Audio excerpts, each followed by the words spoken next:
And historically, of course, many cities were built with a wall around them. I read either on AlJazeera or BBC, one of those being the two places I get my news from on the internet, that they're toying with the idea now of building a wall that encircles Baghdad.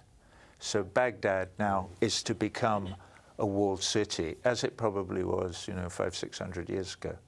And there's lots of complaints about the fact that the whole of the city of Baghdad is now, it looks like a maze. It looks like a sort of 19th century, English maze in a garden somewhere, because it's completely divided by blast walls everywhere. And they're creating ghettos. So now the Sunni minority are surrounded by walls, and they have to go through passes to get in and out. And so that is extremely discouraging.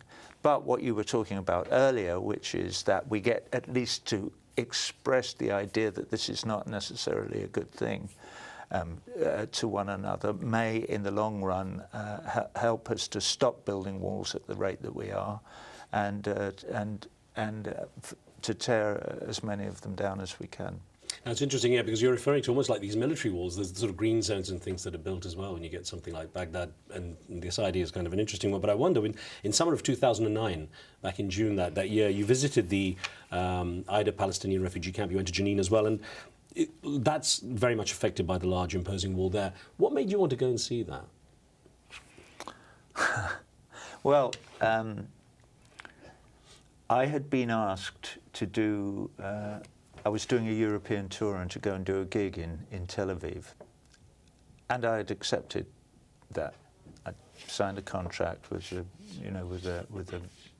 promoter there, and I was approached by Palestinians. A specific guy, Omar Bagoti is his name, and just sent me a very polite, nice email saying, "Listen, we have this thing called BDS, which we're trying to promote, and we think that a cultural boycott of Israel would be a good idea, and we're asking you," and this was signed by thousands and thousands and thousands of people from everywhere, from Morocco to Algeria, to lots and lots of signatures from artists all over the Middle East, suggesting that I shouldn't do that. So I decided that I ought to go and have a look at it and think about it. So I went.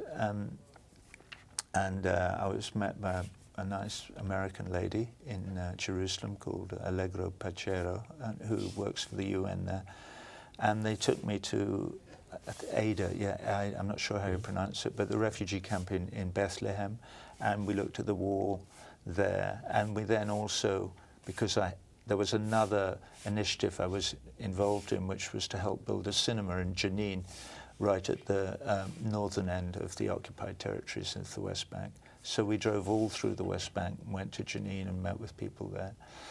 And I was absolutely horrified by it. Not just by the wall around Jerusalem and in Bethlehem, and that goes right the way through Jerusalem, but also about the wall being built as it is to annex the occupied territories in Palestine and to make them part of Israel.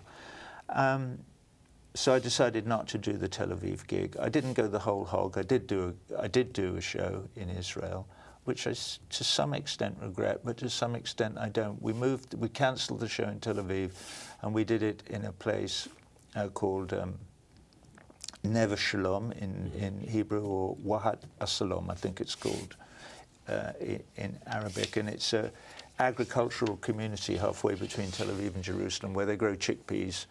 And the guy who runs it is a wonderful, wonderful man. The premise is that Christians and Muslims and Jews work in the fields alongside one another. Their children go to school together, and so they have at least a generation of children who are growing up without the inherited hatred from the former generation. I'm going to show something about that in a minute, but first let's have a look at a clip from the documentary Walled Horizons, where we see you near that separation barrier. We'll watch this. I've written about walls, internal and external, during my career as a songwriter. They always engender in me a desire to understand the reason for them. The reason for walls is always fear, whether they're personal walls that we build around ourselves or walls like this that frightened governments build around themselves. They are always expression a deep-seated insecurity. Israel calls it a security fence, and I want to get your impression of what it seemed to be to you, and of course how you think it might have, or how you gauge it affected the psyche of the Palestinian people.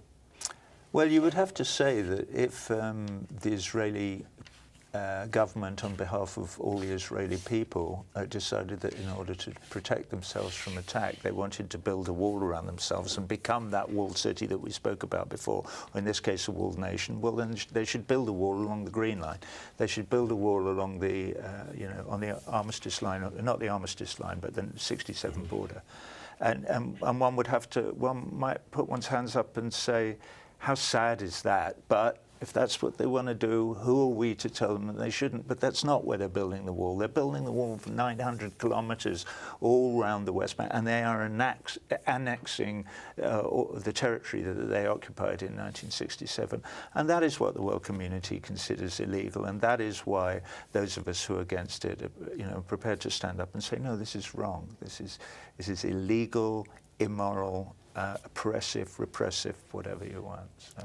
Your revival of the music of the wall became controversial when you used imagery of a B-52 bomber dropping bombs the shape of the Jewish Star of David, the US dollar sign, I think a big corporation logo such as those of Shell and Mercedes. Why choose those particular symbols? I should give my apologies to the Dutch for the Shell sign, and the Germans for the Mercedes sign. It just... I wanted to pick symbols that represented all kinds of different religions, but also in terms of Mercedes and Shell, the Shell sign, they represent the whole of the kind of oil industry, who by and large ride roughshod over any kind of ecological needs that the rest of humanity might have. And I think it's really important that those of us who care about global warming or the environment or so on and so forth express the fact that we believe that their need to pay homage to the bottom line in their business overshadows a responsibility that they should have to take care of the environment, because it belongs to all of us, not just the people who own the oil companies or the other big corporations that run the world.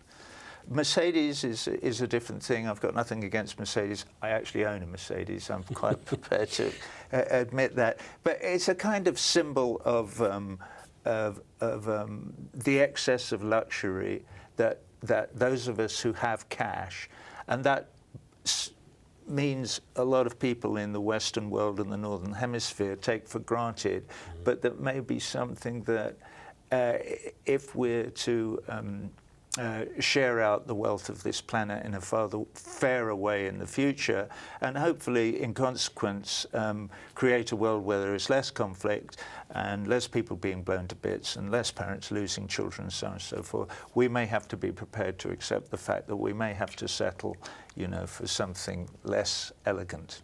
Now, of course, you got controversy for those images, and the Anti-Defamation League commented that you had crossed the line into anti-Semitism.